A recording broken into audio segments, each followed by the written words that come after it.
ناکارے نے، ایک ذلیل نے، ایک جاہل نے، ایک قوم کو بیچ کے کھا جانے والے نے، ایک فقیر نے زبردستی اپنے سر پہ بادشاہت کا تاج رکھ کے یہ دعویٰ کیا تھا کہ ہم بادشاہ ہوں۔ حسین نے اس کی حیثیت بتائی اور اس کی اوقات بتائی اور آج سنو، بادشاہ وہ نہیں ہوتا ہے جو تاج پہن کے تخت پہ بیٹھ جائے، بادشاہ وہ نہیں ہوتا ہے جو تلواروں کے نیچے لوگوں کو دبائے اور اپنا نام اس کی زبان سے نکلوا لے، بادشاہ وہ نہیں ہوتا ہے جس کا جگہ جگہ نام لکھا جائے، بادشاہ وہ نہیں ہوتا ہے جس کے سامنے لوگ سر جھکا دے، بلکہ بادشاہ وہ ہوتا ہے کہ جس کا نام سنتے ہی زمانہ تعظیماً کھڑا ہو جائے، جس کا نام سنتے ہی زمانہ سمجھ جائے کہ حق کا طرفدار کون ہے، باطل کا طرفدار کون ہے۔ یہی وجہ ہے کہ حسین کی بادشاہت کی سب سے بڑی دلیل یہ ہے اور حسین کی شہنشاہی کی سب سے بڑی دلیل یہ ہے کہ آج بنا تفریق مذہب و ملت ساری دنیا حسین کو سیلوٹ کر رہی ہے اور سلام کر رہی ہے۔ ہندو حسین کا نام لے رہا ہے، عیسائی حسین کا نام لے رہا ہے، یہودی حسین کا نام لے رہا ہے۔ یہی وہ دلیل ہے جو ثابت کرتی ہے کہ حسین کربلا میں مر کے بھی زندہ باد ہو گئے، شبیر زندہ رہ کے بھی مردہ باد ہو گیا۔ زندہ باد، زندہ باد، زندہ باد، یزیدی مردہ باد، یزیدی مردہ باد، یزیدی مردہ باد، حمدی امام زمانہ بآواز بلند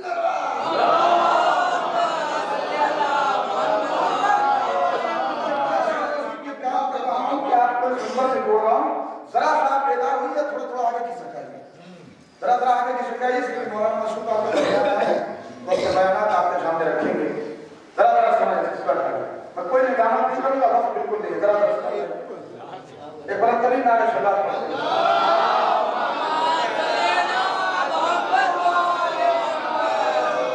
حسین کائنات تو واحد وہ شخصیت ہے جس کا ہر قوم، ہر قبیلہ، ہر مذہب احترام سے نام لیتا ہے۔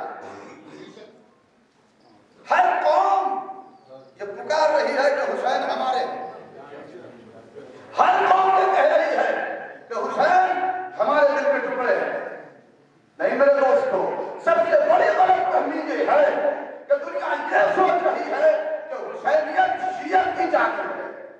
حسینیت شیعہ کی جاگیر نہیں، حسینیت انسانیت کی جاگیر ہے۔ اگر حسین شیعہ کی جاگیر ہوتی تو یہودی کیوں آواز دیتا جیو تو علی کی طرح، مرو تو حسین کی طرح؟ اگر حسینیت صرف شیعہ کی جاگیر ہوتی تو مہاتما گاندھی کیوں للکار کے کہتے مسلمانوں یہ دین جو تمہارے درمیان موجود ہے، یہ دین جو تمہارے ہاتھوں میں موجود ہے، یہ تلواروں کا نتیجہ نہیں ہے بلکہ حسین جیسے ولی خدا کی قربانیوں کا نتیجہ ہے۔ یہ آوازیں بتا رہی ہے کہ حسین انسانیت کی جاگیر ہے۔ حسین کو ماننے کے لیے نہ سنی ہونا ضروری ہے نہ شیعہ ہونا ضروری ہے، حسین کو ماننے کے لیے انسان ہونا ضروری ہے۔ جہاں انسانیت ہے وہاں حسینیت ہے، جہاں انسانیت نہیں ہے وہاں حسینیت نہیں ہے۔ ڈاکٹر مینا کماری نے کانفرنس میں بہت اچھا جملہ کہا تھا کہ آج اگر ساری دنیا حسینیت کے پرچم کے سائے میں یک وقت جمع ہو جائے تو آج بھی مسلمانوں کے چہرے پہ جو آتن کا تھپا لگا ہے وہ ختم ہو جائے۔ اس لیے کہ 1400 سال پہلے حسین وہ شخصیت ہے جو آتنکوادیوں کے خلاف کھڑے ہوئے تھے۔ جب ممکن نہیں ہے آج سے لے کر قیامت تک جو قوم حسین کو چاہے وہ آتنکوادی ہو جائے، یہ ممکن جو ہاتھ سینے پہ ماتم کرنے کے لیے جاتے ہیں وہ لوگوں کا گلا نہیں دباتے، یہ ہاتھ ہمیں ماتم کرنے کے لیے ملا، بازو تھام کے مدد کرنے کے لیے ملا، لوگوں کی امداد کرنے کے لیے ملا، پرچم عباس سے غازی اٹھانے کے لیے ملا، تازیہ اٹھانے کے لیے ملا، تابوت اٹھانے کے لیے ملا۔ یہ ہاتھ حیات دینے کے لیے ہے، سبھی میں لگا کے حیات دیں گے، تبرک بانٹ کے حیات دیں گے، یہ حیات چھیننے کے لیے نہیں۔ اور خبردار، یہ قوم تبرک پہ پلتی ہے۔ اس چھوٹے سے موضوع سے ایک بہت بڑا پیغام آج جانا چاہیے، اور یہیں پہ میں اپنی گفتگو ختم کر کے مولانا کو بلا رہا ہوں۔ یہ قوم کبھی آتنکوادی نہیں بنے گی، کبھی نہیں بنے گی۔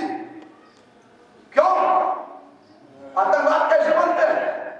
درہم کے ذریعہ، ڈالر کے ذریعہ، ڈالر کے ذریعہ۔ اسی طریقے سے تو آتنکواد پیدا کیے جاتے ہیں۔ اتنا دیا تو تاج ہوٹل پہ حملہ کرو، اتنا دیا تو فلانی جگہ حملہ کرو، اتنا دیا تو فلاں مظلوم کو حملہ کرو۔ ہمیں کوئی دے نہیں سکتا کچھ، اس لیے کہ ہمارے پاس پہلے سے بہت ہے۔ ہم ممالک کی خیرات پہ نہیں بنتے، ہم تو خدیجہ کی دولت پہ بنتے ہیں۔ ہم ممالک کی دولت پہ نہیں بنتے، ہم تو خدیجہ کی دولت پہ بنتے ہیں۔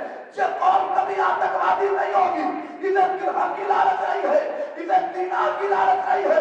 میں مرزا پور سے ساری ملت اسلام کو پیغام دینا چاہتا ہوں کہ جتنا درہم اور ڈالر خرچ کر کے دنیا نوجوانوں کو آتنکواد بناتی ہے، محرم کا جام دیکھ کے اس سے زیادہ ہماری ماں بہنیں اپنے ہاتھوں کی چوڑیاں بنا دیتی ہے۔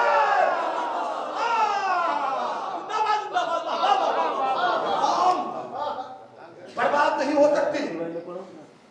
بچے نالائق تو ہوتے ہیں جس کا سرپرست مر جائے۔ ہمارا سرپرست پکڑے میں زندہ ہے۔ درہم سے آتنکوادی بناتے ہو، ہمیں کوئی خرید نہیں سکتا، اس لیے کہ ہم حسین والے ہیں۔ ذرا سا 8 سال پیچھے آئیے، 7 سال پیچھے ایک نام بڑا اٹھا تھا، منتظر زیدی۔ شاید میں نے کبھی عرض کیا ہوا۔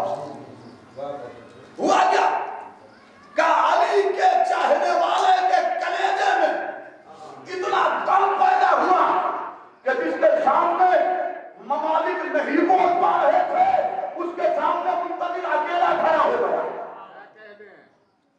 اور کھڑے ہونے کے بعد اسے 2 جوتے مارے، 2 جوتے مارے۔ پہلی دفعہ جوتوں کی تاریخ لکھی گئی۔ جی آپ اسے ملاحظہ کریں، اور کسی اور کی نہیں، آپ کے جوتوں کی تاریخ۔ ہائے ہائے ہائے، واہ واہ واہ واہ۔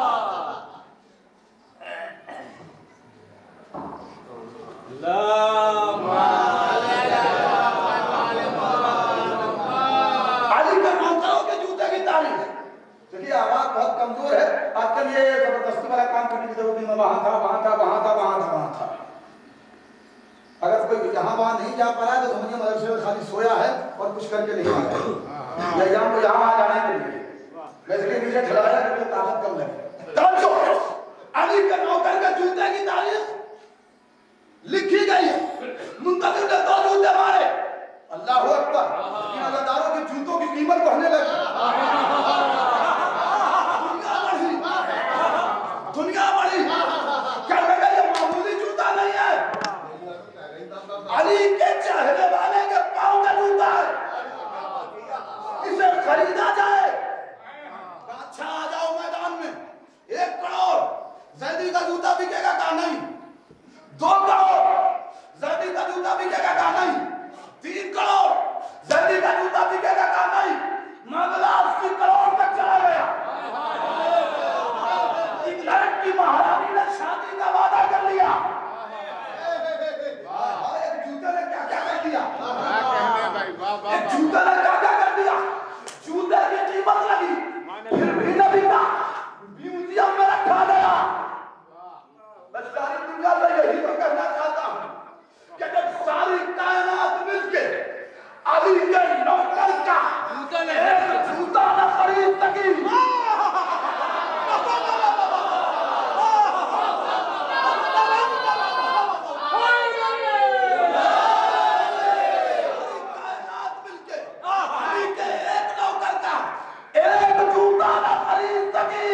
تو اتنے عزاداروں کا عقیدہ کہتے ہیں۔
تکبیر نے لگا تو دشمن کھلا گیا جناب امیر کا قلب و بنا گیا ظلم بدلا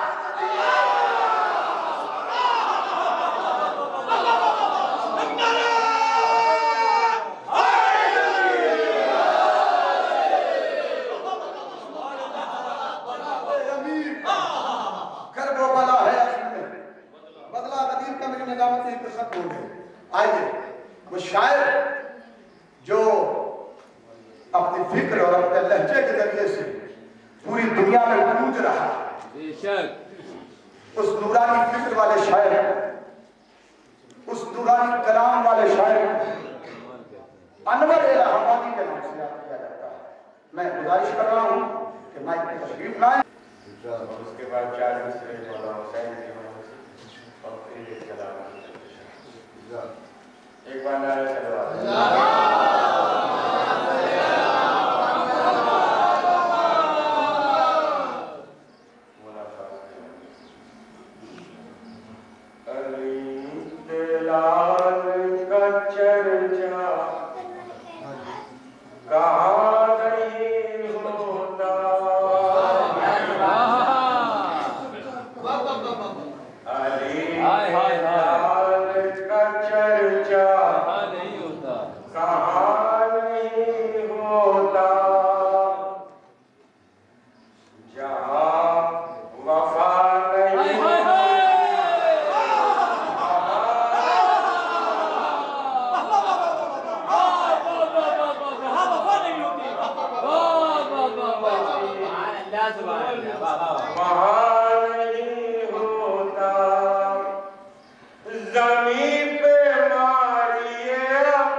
کہ دعا جو اٹھتا ہے